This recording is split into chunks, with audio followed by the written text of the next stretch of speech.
Hello students, continuing chemical kinetics. आज हम बात करेंगे experimental determination of order of reaction. ये बात हम शुरुआत से कहते चले आ रहे हैं कि order of the reaction is always experimentally determined.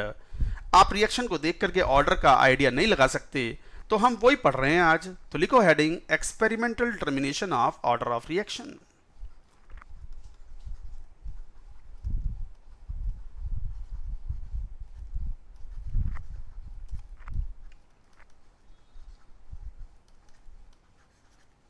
Order of reaction, हालांकि ये बहुत इंपॉर्टेंट है, इसके ऊपर खूब क्वेश्चन पूछे जाते हैं। ये उसी का पार्ट है। ये फर्स्ट पार्ट कौन सा, factors affecting rate of reaction में पहला वाला कौन सा था, इफेक्ट ऑफ कॉन्सेंट्रेशन और partial pressure variation on rate of reaction.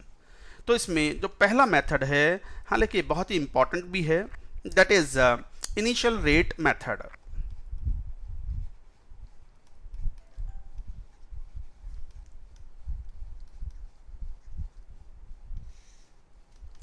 very important for board exam।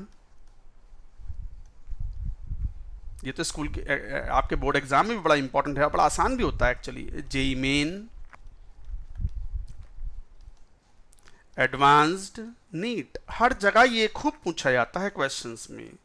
तो एक बड़ा आसान सा और सिंपल सा कॉन्सेप्ट भी है ये। तो इनिशियल रेट मेथड, तो इनिशियल रेट में हम क्या करते हैं कि मान लो कोई रिएक्शन है, जैसे A plus B converted to product, K is the rate constant। हमें नहीं मालूम किस ऑर्डर की रिएक्शन है या रेट लॉ क्या है। रेट लॉ ही तो बताता है कि what is the order of reaction. तो हमें नहीं मालूम, तो हम जनरल लिख लेते हैं, rate is equal to reaction rate is equal to K, A की पार कुछ P एंड B की पार कुछ Q। तो ये P एंड Q क्या होगा, partial orders of the reaction with respect to A and B। मान लो ये इक्वेशन हो गई जनरल। अब इस मेथड में इनिशियल रेट मेजर कर लेते हैं हम। कुछ एक्सपेरिमेंट्स कंडक्ट करते हैं। मान लो 2 रिएक्टेंट्स हैं, तो फिर हम 3 एक्सपेरिमेंट कंडक्ट करेंगे, और 3 अगर रिएक्टेंट्स हैं तो 4 एक्सपेरिमेंट कंडक्ट करके हम फिर वो फाइंड आउट करेंगे। तो यहाँ 2 रिएक्टेंट्स हैं, तो हम इसको ऐसे लिख लें, experiment number, concentration of A initially, B initially, initial rate,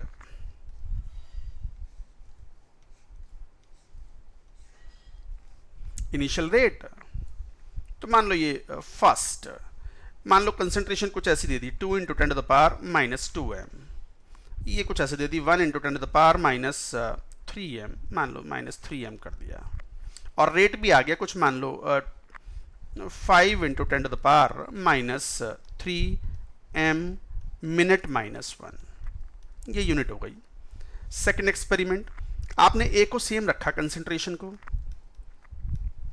ए की कंसंट्रेशन को सेम रखते हुए बी की कंसंट्रेशन को 4 गुना कर दिया, तो 4 into 10 to the power minus 3m। पता चला बी की कंसंट्रेशन को 4 गुना रखने पर ये रेट डबल हो गया। डबल मतलब 5 दूनी 10, तो 1 into 10 to the power minus 2m minute minus 1। और फिर एक्सपेरिमेंट 3 में हमने क्या किया, बी की कंसंट्रेशन को सेम रखा, मतलब 1 into 10 to the power minus 3m for example. ये बस डेटा एग्जाम्पल के लिए इलिस्ट्रेट करने के लिए आपको ले रहा हूं। तो B की कंसंट्रेशन को सेम रखते हुए A की कंसंट्रेशन को डबल किया। डबल मतलब 4 into 10 to the power minus 2m। तो पता चला रेट जो है वो 4 गुना हो गया, 5 चौक 20, तो 2 into 10 to the power minus 2m minute minus 1। मान लो ऐसा हो गया। अब इस डेटा को देखो और बताओ कि P और Q की वैल्यू क्या है। वैसे तो हमारे पास एक मैथमेटिकल एनालिसिस भी होता है कि अगर हम प्रिडिक्ट ना कर पाएं, सिंपल डेटा ना हो, ये तो बहुत ही सिंपल डेटा है, तो देखने से मालूम पड़ जाएगा कैसे। जैसे पर मैं बता दूं पहले आपको, जरा देखना पहला और दूसरा एक्सपेरिमेंट। ए की कंसंट्रेशन को सेम रखते हुए बी की कंसंट्रेशन को 4 गुना किया, तो बताओ इनिशियल रेट मात्र डबल हुआ है। यहीं पे देख लो, ए की कंसंट्रेशन को सेम रखा, के तो कांस्टेंट है ही, और बी की कंसंट्रेशन को 4 गुना करने पर रेट डबल हुआ है, तो 4 की पावर हाफ होना चाहिए ये, तो Q should be what, half. 4 की power square root of 4 should be 2 times, तो रेट डबल हो पाया है, तो Q हाफ आ गया। आ गई बात समझ में, from the first and second experiment. Now second and third experiment पे आओ। सेकेंड एंड थर्ड एक्सपेरिमेंट में साफ, सेकेंड एंड थर्ड मत लो, इनफैक्ट फर्स्ट एंड थर्ड लो, फर्स्ट एंड थर्ड में बी की कंसंट्रेशन को सेम रखा और ए की कंसंट्रेशन को डबल किया, डबल करने पर रेट भी डबल हुआ है। कंसंट्रेशन ऑफ ए को डबल कर देने पर रेट भी डबल हुआ है, और जो डबल हुआ है तो फिर डबल कहां हुआ है, 4 गुना हुआ है, 5 और 20, बिल्कुल। तो ए की कंसंट्रेशन को डबल करने पर रेट 4 गुना हो रहा है, तो P should be what, P should be 2। तो इसका मतलब what is the order of reaction, तो order of this reaction will be equal to P plus Q and that value comes out to be what, 2.5। आगे answer. अच्छा, ये तो आपने बड़ी आसानी से बता दिया, रेट लॉ भी लिख लिया आपने, आप K की वैल्यू भी फाइंड आउट कर लोगे, कोई से भी एक एक्सपेरिमेंट से रेट की वैल्यू रख लो, ये रही वैल्यू, A की कंसंट्रेशन रख लो, B की कंसंट्रेशन रख लो, P एंड Q आ चुके हैं, आ गया K, तो K भी फाइंड आउट कर लोगे। बट सर ये तो बहुत आसान डेटा था, थोड़ा टेढ़ा मेढ़ा मुश्किल सा डेटा आ गया जो कि आसानी से देखने पर नहीं मालूम पड़ रहा कि P और Q की वैल्यू क्या होंगी, तो फिर क्या, ठीक है ना, ये इक्वेशन 1 हो गई मान लो। तो आप इसमें एक काम कर लो, इक्वेशन 1 में एक्सपेरिमेंट 1 का डेटा रख दो रेट की वैल्यू, K अननोन है, रख दो A की वैल्यू कंसंट्रेशन, B की कंसंट्रेशन, P अननोन है, Q अननोन है, तो कितने अननोन हो गए, 3 अननोन। कितनी इक्वेशन, एक इक्वेशन इससे बन गई। सेकंड वाला डेटा रखोगे, एक और इक्वेशन बनेगी विद द 3 अननोन्स। थर्ड वाला डेटा रखोगे, एक और इक्वेशन बनेगी with the 3 unknowns. 3 unknowns, 3 equations, log वॉग लेना पड़ेगा आपको, थोड़ा सा कैलकुलेशंस में मुश्किल हो जाता है वो, but you can find out conceptually, you can find out the value of K, P, Q। हालांकि इतना टफ क्वेश्चन वो देते नहीं है, टफ क्वेश्चन नहीं, टफ कैलकुलेशंस। कॉन्सेप्चुअली तो ये बिल्कुल आसान है, क्वेश्चन तो ये ऐसे ही देते हैं जैसे मैंने कराया आपको। ऐसे कई क्वेश्चन जेईई मेन में, एडवांस्ड में, इवन बोर्ड एग्जाम में भी पूछे जाते हैं। So this is the method called initial rate method. तो इनिशियल रेट मेजर करके we can relate that how the rate is varying with the variation in concentration of the reactants. So like that we can find out. I hope you understand. Now second method, half life method. This is also important. Half life method आपको तो पता है, in general आपको पता है कि half life for the nth order reaction is inversely proportional to the initial concentration to the power n minus 1। ये पहले कह चुके हैं हम इस बात को, where A is initial concentration of reactant,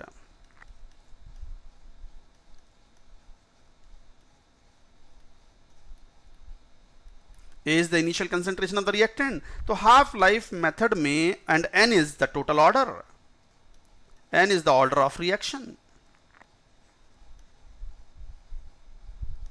और total order। total order मतलब एक से ज्यादा reactants हैं तो उन सबका मिलाकर के ये order होगा, n is the total order, तो order of reaction। तो मान लो जैसे हम हाफ लाइफ मेजर कर लें अलग अलग कंसंट्रेशंस लेकर के रिएक्टेंट की, तो रिएक्टेंट की कंसंट्रेशन अलग अलग ले लें तो we can say that half life 2 upon half life 1 will be equal to A1 upon A2 initial concentration of the reactant initially upon finally की पावर n minus 1। कह सकते हैं कि नहीं, यहीं से आइडिया लग जाता है, और नहीं आइडिया लग रहा है तो फिर मैथमेटिकली सॉल्व करो, लॉग ले लो, तो n minus 1 log of A1 minus log of A2 यही हुआ is equal to log of T half 2 minus log of T half 1। तो यहां से n की वैल्यू कितनी आ जाएगी, 1 प्लस log of, बस सॉल्व कर लो, T half 2 minus log of T half 1 upon log of initial concentration initially and initial concentration second experiment में it। So like that you can put the values, you can solve, जरूरत ही नहीं पड़ती, बड़ा simple होते हैं कई बार question में हाफ लाइफ, अब जैसे पता ही है आपको कि half life of the nth order reaction is inversely proportional to the initial concentration to the power n-1। कई बार क्वेश्चन ऐसे कह देगा, मैं एग्जांपल लेके बात कर रहा हूँ कि पता चला हाफ लाइफ ए इनिशियल जो कंसंट्रेशन है A0, जब हमने 1m ली तो हाफ लाइफ पाई गई 10 मिनट, और जब हमने कंसंट्रेशन 1m को कर दिया मान लो 2m तो हाफ लाइफ 10 ही मिनट रही। अरे तो भैया काय को फॉर्मूला लगाओगे, क्यों लगाओगे फॉर्मूला? पता है कि हाफ लाइफ कांस्टेंट है और कंसंट्रेशन पे डिपेंड नहीं कर रही, so it is a what, first order reaction, first order. आई बात समझ में? बस यही आंसर हो गया। और मान लो एग्जाम्पल ले लो, ये एग्जाम्पल था, मान लो क्वेश्चन ना हो कि एग्जाम्पल ही थे, हम एग्जाम्पल ले रहे हैं। क्वेश्चन ऐसा कह दे कि कंसंट्रेशन इनिशियली जो थी वो मान लो 10⁻³ थी, इसको चेंज करके 10 गुना कम कर दिया, 10⁻⁴m कर दिया। हाफ लाइफ इनिशियली जो पहले थी, पहले वाले एक्सपेरिमेंट में, फर्स्ट ले लो, इनिशियली ना लेकर के, फर्स्ट एक्सपेरिमेंट में मान लो 10 मिनट थी। कंसंट्रेशन 10 गुना कम करने पर हाफ लाइफ मान लो सेकेंड एक्सपेरिमेंट में बढ़ के 10 गुने से ज़्यादा हो गई, 100 मिनट हो गई। बताओ अब जरा, कंसंट्रेशन 10 गुना कम करने पर हाफ लाइफ 10 गुना बढ़ गई, तो इसका मतलब half life is inversely proportional to the concentration. Concentration कम करी तो हाफ लाइफ बढ़ गई, ये प्रॉपर्टी इसकी सेकंड ऑर्डर, तो सेकंड ऑर्डर रिएक्शन। आ गई बात समझ में? अच्छा, एक पॉइंट मैंने पहले कहा भी था, बस वो उस बात का ध्यान भी रखें। क्या पॉइंट? क्या पॉइंट याद रखें? Order of reaction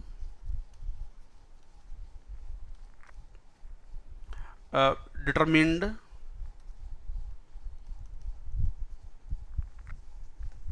from half-life method can be applied to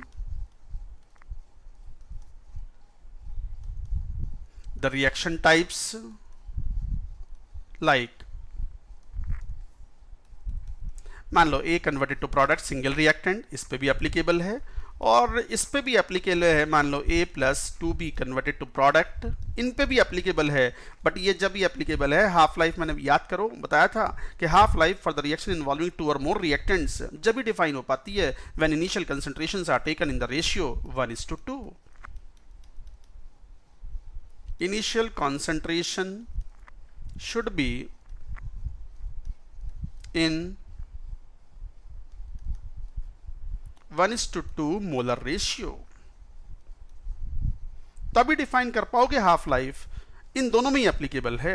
तो order of the reaction determined from the half life can be applied to this kind of reaction, even this kind of reaction, provided A and B की initial concentration आप किस order, किस ratio में लोगे, 1:2 में। तो ये मेथड था half life method. Half life method पे चलो एक आध क्वेश्चन भी ले लेते हैं। Let us take one question. I have a data, मैं यहां से ले लेता हूं क्वेश्चन। हाँ, क्वेश्चन कुछ मान लो ऐसा है, रिडक्शन ऑफ NO, ऐसे हुआ 2NO gas plus H2 gas, 2H2 gas, and this is forming N2 + 2H2O। Gaseous phase में ये रिडक्शन प्रोसेस है। When equimolar mixture of NO and H2 is taken at initial total pressure of 350 torr या mm of Hg, total pressure reduces to half,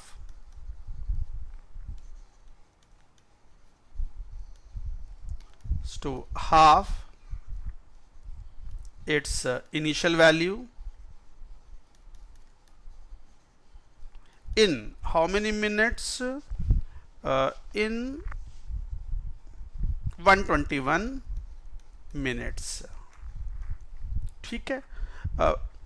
when initial concentration is taken, initial total pressure is taken क्या data 275 275 torr, half life is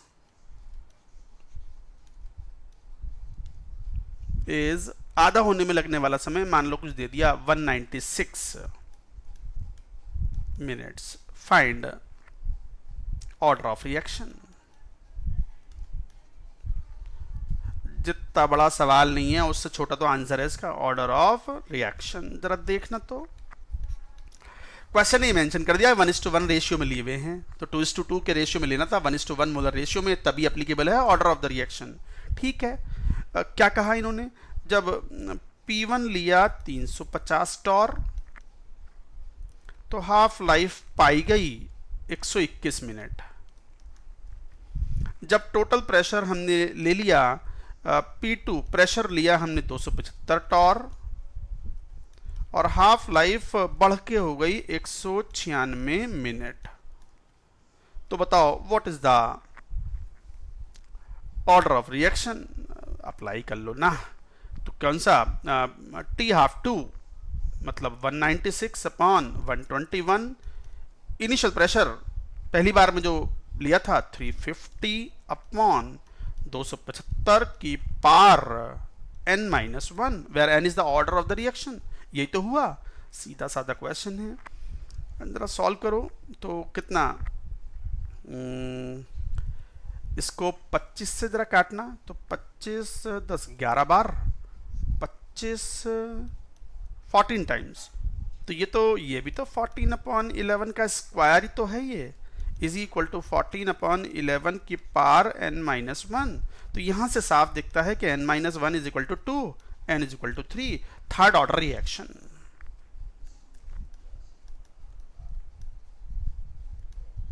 अच्छा एक बात ध्यान दो, ये third order reaction है, हमें ना पता कि थर्ड ऑर्डर में से NO के रेस्पेक्ट में कितना ऑर्डर है और H2 के रेस्पेक्ट में कितना ऑर्डर है, ना बता पाएंगे। अरे मैं क्या, तुम ना बता पाओगे, अरे तुम क्या मैं ना बता पाएंगे, मैं ना बता पाऊंगा।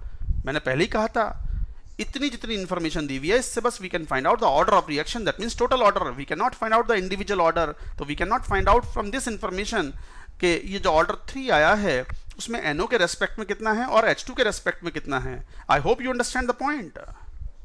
तो टोटल ऑर्डर ही मालूम पड़ेगा। So this is the total order और order of reaction, individual order can not be commented.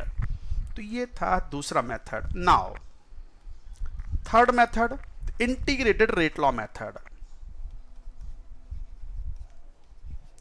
Integrated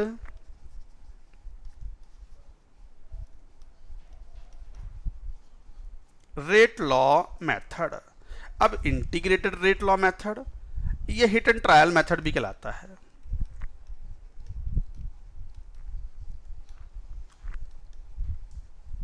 hit and trial method.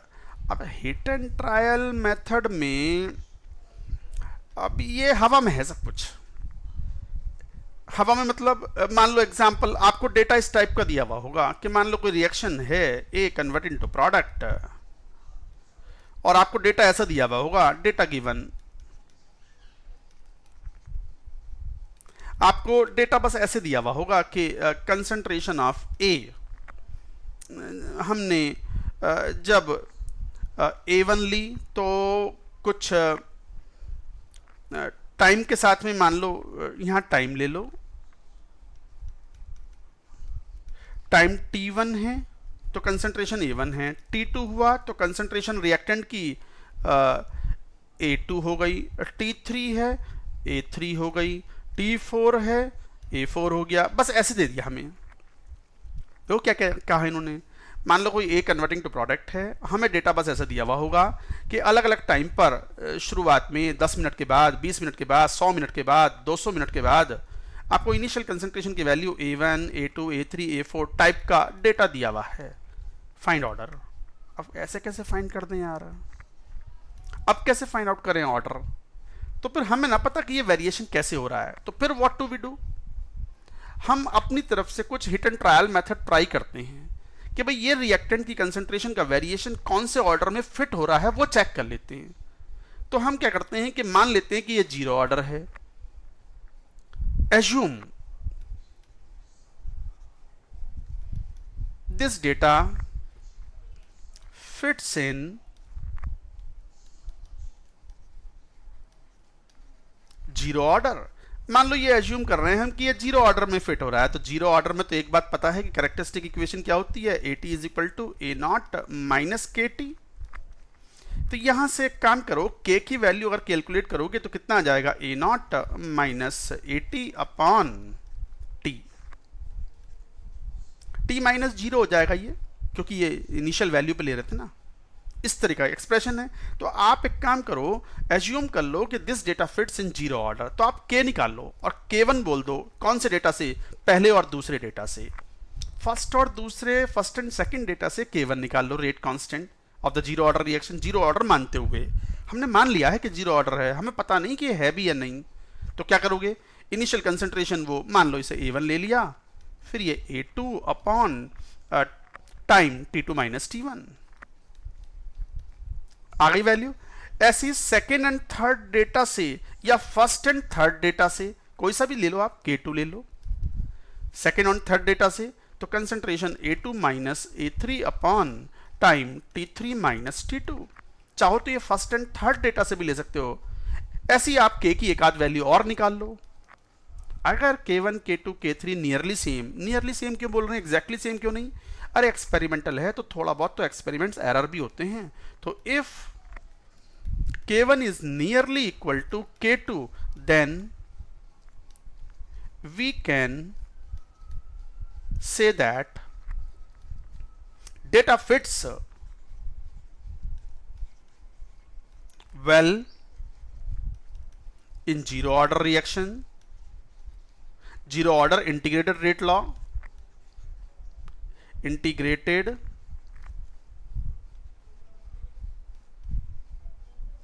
rate law, and hence reaction is zero order। हो गया बस, इसलिए बोलते हैं इसको इंटीग्रेटेड रेट लॉ मेथड। हमने heading ये लिखा था ना, हाँ बिल्कुल, इंटीग्रेटेड रेट लॉ मेथड हो गया ये। बट सर ना हुआ तो your luck. If data, if k1 is not equal to k2 calculated above, then try your luck। Lucky और क्या, एग्जाम में टाइम इंपॉर्टेंट है, टाइम इज एवरीथिंग। तो try your luck with first order, फिर first order से find out करो। First order से कैसे, assume reaction is first order, और फर्स्ट ऑर्डर का k कितना होता है, k is equal to 2.303 upon t log of A naught upon A T, यही होता है ना। पहले और दूसरे एक्सपेरिमेंट से यहां वैल्यू पुट कर लो, तो k1 बोल दो उसको, 2.303 अपॉन t, तो t1 माइनस 0, वही टाइम लिया हमने। ln इनिशियल कंसंट्रेशन वो a1 थी और t1 के बाद हो गई वो t वैल्यू कितनी थी, a2, ये k1 आ गया। ऐसे k2 भी कैलकुलेट कर लो, फर्स्ट एंड थर्ड डेटा ले लो, चलो 2.303 अपॉन t2 माइनस 1, t2 लिया था ना टाइम, t1, हाँ तो a2 t2 माइनस t1 था, ये a2 a1 ले रहे हैं तो t2 minus t1 like that. ऐसे ये t3 माइनस t1 ले लो फर्स्ट एंड थर्ड डेटा में, and log of a1 upon a3, आ गए k1 k2, और चाहो तो एक आध वैल्यू निकाल लो, एंड सो ऑन। अगर यहां आ गया कि if k1 is nearly equal to k2 and so on, we can say reaction is first order. अच्छा, ऐसे में क्वेश्चन पूछे कि k की वैल्यू बताओ, तो report the value of k as k is equal to k1 plus k2 upon 2। अगर दो वैल्यू ली हैं, तीन वैल्यू निकाली हैं, तो k1 plus k2 plus k3 upon 3। Average report करो आप आंसर में क्योंकि थोड़ी बहुत तो एरर होती है एक्सपेरिमेंटल डिटर्मिनेशन में। तो K1 K2 कैलकुलेशन किया आपने तो K1 K2 का एवरेज रिपोर्ट कर दो and would be your answer if this is fitting into the data. समझ के बाद if not try your luck with the second order. अब बात आती है सर ये तो बताओ हम शुरुआत करें किससे। देखो ये तो most of the chemical reactions first order की होती हैं, बट फर्स्ट ऑर्डर लगाना थोड़ा मुश्किल होता है क्योंकि लॉग इन्वॉल्व होता है उसमें। यहाँ लॉग था, इसको लॉग कर लो, LOG। हाँ, लॉग इन्वॉल्व होता है उसमें। और जीरो ऑर्डर बड़ा आसान होता है क्योंकि लीनियर वेरिएशन होता है, देखने में बड़ा इजी होता है वो। तो मोस्टली तो आंसर फर्स्ट ऑर्डर या जीरो ऑर्डर में से या सेकंड ऑर्डर में से, तीन में से ही होंगे। तो मैं तो कहूँगा कि आप पहले फर्स्ट ऑर्डर चेक कर लो, thereafter zero order and then second order. Mostly इनमें से आंसर आ जाएगा। इससे ज़्यादा टेढ़ा मेढ़ा नहीं देंगे, उनको भी पता है कि बच्चों को टाइम की वैल्यू कितनी है, तो अकॉर्डिंगली इस बात का वो ध्यान रखते हैं। That's it, the questions can be solved like this. तो ये था concept of experimental determination of order of reaction. That's it for now.